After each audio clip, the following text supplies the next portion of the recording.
Hello, Culture Matters podcast. Buckle up. Before I introduce you to our guest, here's a quote just for this episode. Speed is not a factor for success. Strategy is a factor for success.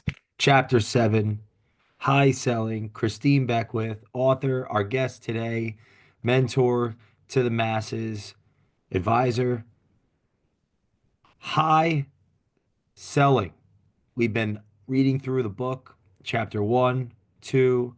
We just finished chapter six. I'm on chapter seven, and it opens up with no gain. This is the most tactical chapter in this book. What makes you say that? Why is it the most tactical chapter in the book if it's around strategy over speed, strategic fitness focus guide? Yeah, well, I take it to a tactical level, and it is, a mindset and theory, but I give the components of tactical ness on this subject. So this was a fun chapter for me to write. Obviously in a book about high performance, somewhere in the book, you're going to start to talk about competing. Because in order to get to the top of any food chain and be a high performer, well, you've got to buy percentages because implies high performance implies that it's measurable that you're performing high. Well, if you're measuring high in performance, whatever those metrics are, and you can equate it to any type of business or any type of sport or thing, you are going to be doing better than most. You're going to be at the highest percentage. And so in my lifetime and my career, I was a competitor. I didn't know this about myself. When I entered the sales field, which would be 3 or 4 years into being a processor during college, and assisting another originator, and when I became technically that horrible word we call sales that everybody doesn't like to say because it sounds sleazy. Um, as a new loan originator, I, was on a team of people and we were ranked. Like I was put into this team during a time that was pre the political correctness errors. I've worked for companies in the 32 years that I served within the industry, um, that resisted rankings and resisted that, smaller companies in between getting bought by the bigger companies and moving on to the national companies. And I always found it interesting. It's kind of like that coach that doesn't want to, that wants every kid to get an award or a trophy. That mediocrity, like, participation award feel. Like, we don't want to hurt Susie's feelings because, she's worked and she's tried really hard this year and it would be discouraging. And what they're looking at in those places, I understand the thinking there, is they're looking to mitigate what would be perceived as harmful feelings of somebody that didn't achieve high performance. And I'm here in this book to tell you that is bullshit in sales and competition. And Hmm. if you're going to be tenacious, you have to have game, you have to have competition. And so I'll kind of stop there and let you lead into the questions, but this whole chapter is dedicated to competition, breaking down what that looks like. I found out that I was a competitor to finish this thought. Um, and I didn't really know that about myself. Hmm. And I unpack Yeah, where how can I lead if I'm not competitive? yeah, how can you lead? I'm just, it's more of like I guess, what do you like, a quote that comes to mind, or I don't know if that's like, how could one lead Yeah. in the absence of competition? And I ask that philosophically, Yeah, like if I think about a game, right, like a basketball game or a sure. baseball game, somebody's winning that. Yeah. I mean, I think at the core of every person, human being, there's a level of competition. I think it exists in every human being at a very varying level. I think when you see people that will, bite, borrow, steal whatever it is, kick and fight their way to the win. You're looking at, cutthroat competition, and it's at the That's a top end of the great point. spectrum. And then I think when you like, if you take 6-year-old kids and you put them out in the field for recess and you play kickball, every kid's gonna want to kick the ball and every kid's gonna want to try to win. Um, your relationship with winning and losing starts at a very young age because I mean it doesn't matter if you're playing Monopoly or Shoots and Ladders, you're developing a mindset about what it takes to get from point A to point B, what you're willing to do and not do. And I talk about it not being speed, it being strategy. It is speed sometimes because everything has a distance. If you look at driving on the road, and we don't realize this when we see the signs on the side of the road. I mean, I guess we do. We understand that MPH means miles per hour. It is a distance by time. Well, that is true in anything in competition. And it doesn't matter what you look at, even football. Um, it is timed. There are timed quarters, right? There is obvious things that have to be done. But I will argue it's not about speed. Even though you're being timed, it's about strategy. If you take the same, 14 minutes or whatever it is, and you only have each team, have one drive each or two drives each, because we've seen in the playoffs, the teams get like 6 to 7 drives each, which is abnormal. And the reason is they're trying to strategically get as many points on the board as they can. And so they've changed their strategy to get more drives. Are they working faster? Maybe when they're up against the clock, but they don't start from a place that is. And so I kind of unpack high performance in selling to equate to like what is your goal? For most people running businesses, it's a fiscal year or it's a calendar year, however you run your business. And you start at the beginning of the year. Hopefully you have written goals and you break that down through reverse engineering to a minutia where you understand the levers you're pulling each and every day, the time you're committing to prospecting, what your results are, what your ROI is, and ultimately daily, weekly, monthly, what your goal line is so that you can walk towards, your goals, hit those goals and have success. I I tell a story early in the book about, competing for a parking pass in my very first origination job, not being treated nicely by the one woman that was on the sales team out of 21 who owned the parking pass and the crown. And she kind of had a leg up because she was in Cambridge was her territory. Don't want to give too much away.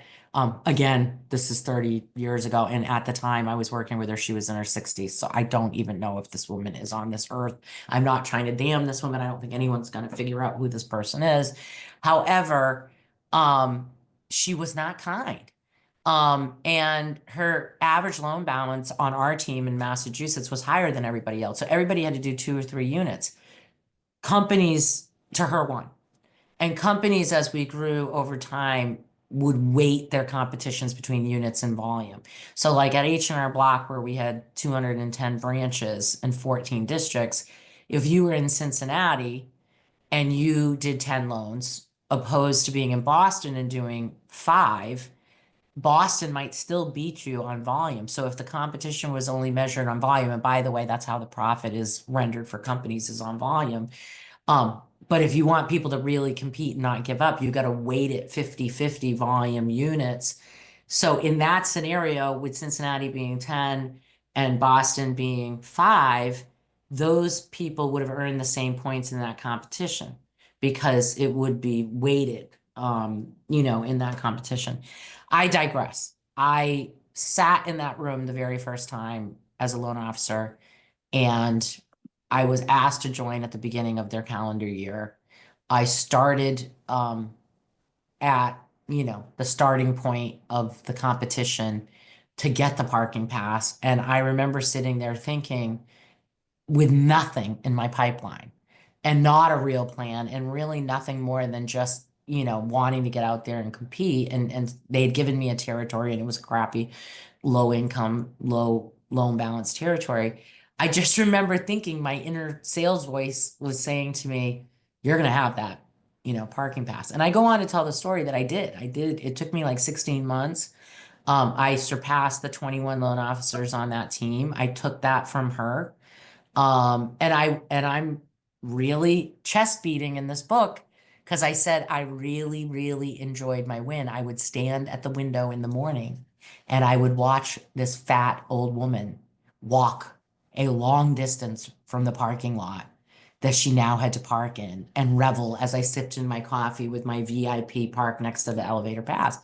And that's kind of me exploiting what it's like to be a high performer. People that are winning, nobody's apologizing. People don't love the Eagles and they're in this year's Super Bowl, the rest of the world, unfortunately. And yet you have to give credence to what an incredible team they are. And I think it's because the Eagles fans are so loud and boisterous that anytime any other team is competing with them, it's like an unpleasant experience, for the most part. That's what I see on social media, anyways. And so I think that's why there's that sentiment there. I look at it as high performance and I give credit to that. And I think that it's incredible that, they've ended up where they are. But they're unapologetic. They should be. Because if they're winning and they've done Well, what you it's bring up a taken, great point because yeah. there's two games being played simultaneously. One is the game, and one is the meta game, which is how we play. I'm not going to want to play with someone again that cheats. I'm not going to want to play with someone again that disrespects me or other people. I'm not going to put up with a tyrant for long. Yeah. Being Yeah. played simultaneously in any company, relationship, sports, there's Dr. Peterson like lays this point so deeply in Maps of Meaning and Beyond Order with the example of Harry Potter. There's the Quidditch game where they're trying to get the ball in the hoop, but there's a simultaneous game where Harry versus someone else has to chase a golden circle that flies. Smaller ball. I remember because I lived through Harry Potter with Jagger's days. With Yep. Jagger. And so one of the mythological representations, what that story reveals is there's a moral game playing alongside the physical natural game. And ultimately there's two games in every game. There's win and lose, and there's how we play. So I think, well, you just using that case study of like, yeah, or that example Well, we're of a talking about team. sportsmanship, right?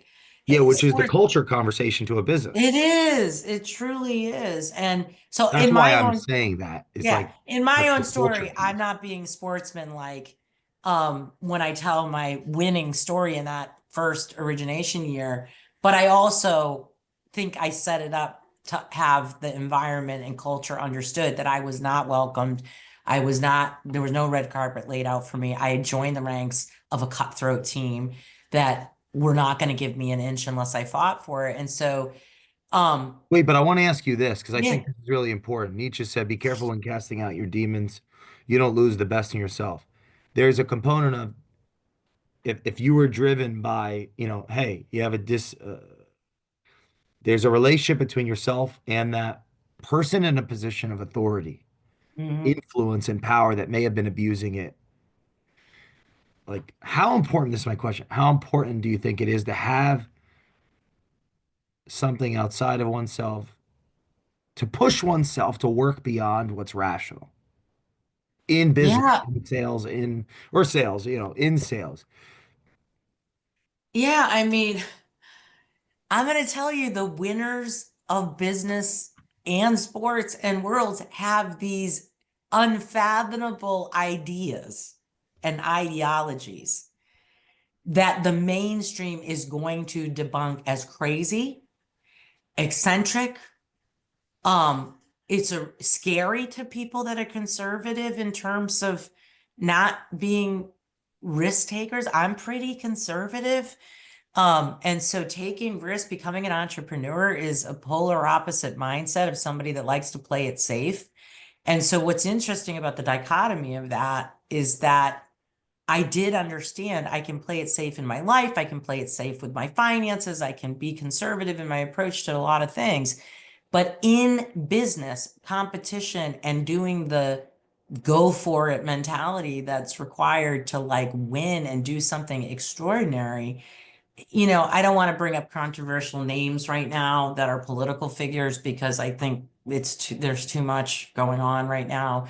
And I won't presume any audience member is one way or the other, despite my own thinking. But there are people in this world that are making incredible inventions that 10 years ago, when predicted or spoken out loud, people showed up in, droves to say that's nuts, it'll never happen. Um, I look around our own industry and I see the same. And so I want to tell you, I was not believed a lot of times. I had this dreamer type childish mentality of being able to do anything I put my mind to when I was young, the superpower in my brain of conviction.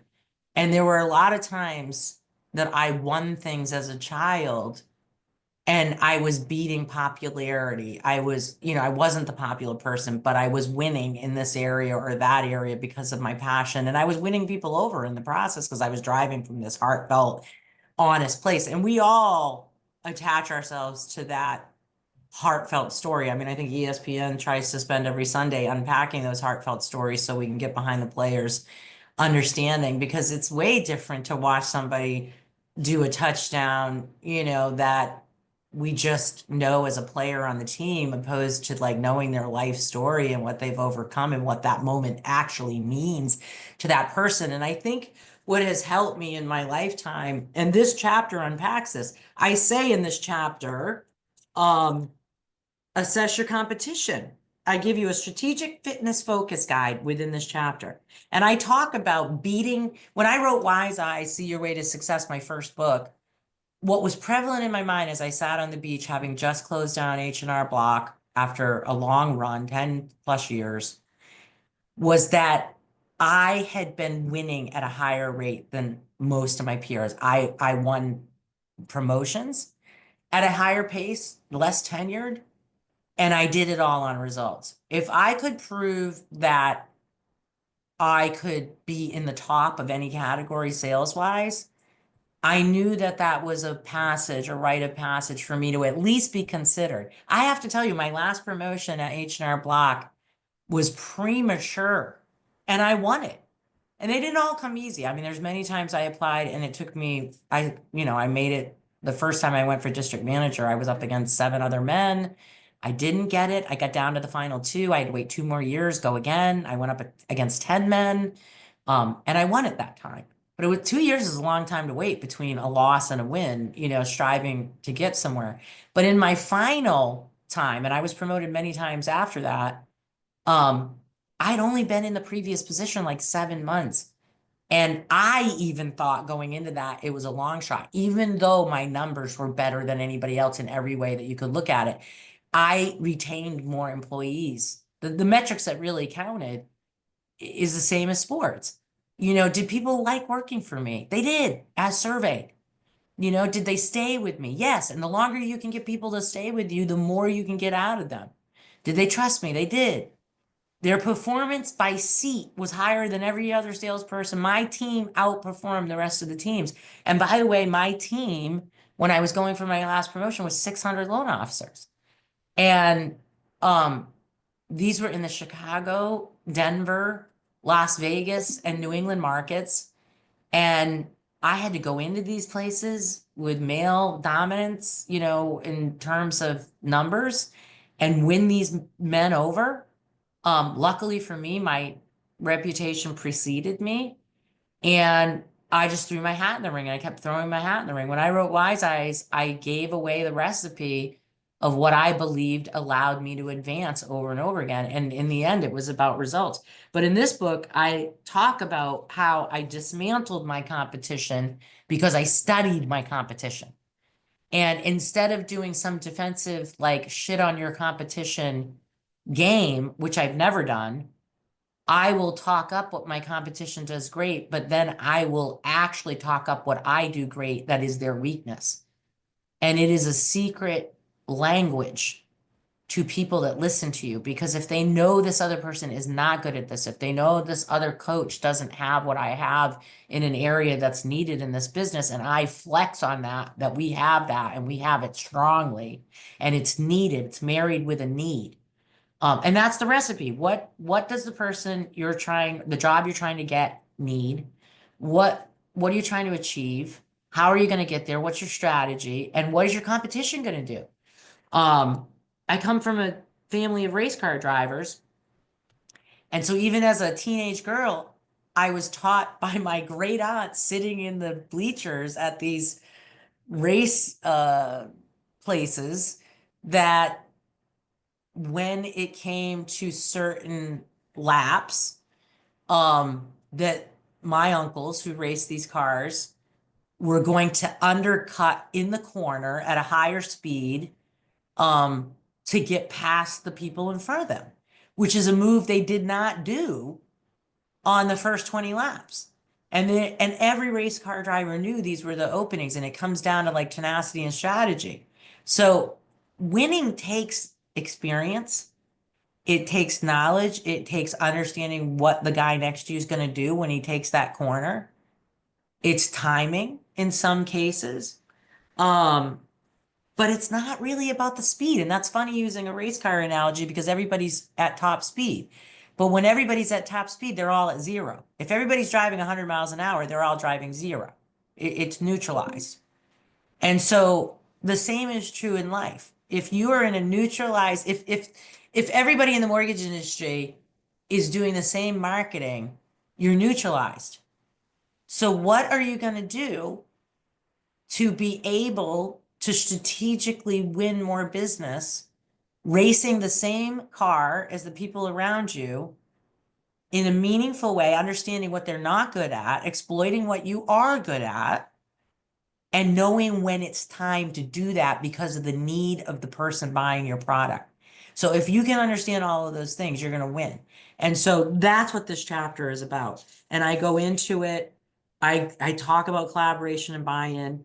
Um, I talk about being 100% in the area of self-accountability. I talk about constant reassessment and evaluation, and I unpack it in each of these categories. And then finally, celebration and recognition, and kind of like what that looks like. I'm still competing today. I'm competing for market share where I am. I know who I'm losing it to. I know who I'm winning it over. Um, and so you can't have a high performance book without saying to people, and the reason I wrote the negative connotation is I want to grab them when they start to read this. I could have said, got game. There's another chapter in the book that's called No Shame in the Game. And I talk about kind of what that looks like. But this is about no game, like why people fail turned on its head and why people win in a high performance level. And I am trying to speak to the high performer in this book. I am trying to break through. I hope it's off-putting to people that aren't there yet. And I hope they internalize what I'm saying to the degree where it either makes them fighting mad and they accept what I'm saying and then they get in line with it, or they say to themselves, wow, I am not a competitor. And maybe I need to change, this, or that. This book is for people that want to become excellent and what it takes. And like everything, there's unsavory parts to it. There's off-putting parts in this book where I know people won't like it. I don't know that they'll disagree. I just think they'll maybe not relate if it's not them or what they're willing to do. Um, I don't know where my road ends in this life of business, but I know that I'm going to go down as a competitor. I know I'm going to go down as tenacious and fierce. I know I'm going to go down swinging. I'm going to say that too. At my worst, and believe me when I tell you, I've had a couple of hard years without unpacking that. And I'm still strong enough every single day to get up and swing, in pockets. And I'm still being strategic. And thank God it's not about speed and it's about strategy, because that's going to allow me to win. It's not about how much weight you can lift. It truly is about all the things I kind of just said and unpacked. If you're listening to this podcast, pick up High Selling is a Drug inside the brilliant, high functioning minds of uber wealthy, successful, manic, crazed humans driving the real estate finance market. Chapter 7. And go listen to chapter 1 through 6 if you haven't on the Culture Matters podcast. Share this with a friend who clearly isn't competitive. Maybe they think they are. Maybe they think they're in sales, but they're not according to the results. Share this with a friend. Leave us a review on the Culture Matters podcast, and we will see you next time. Thank Thanks, you. Christine.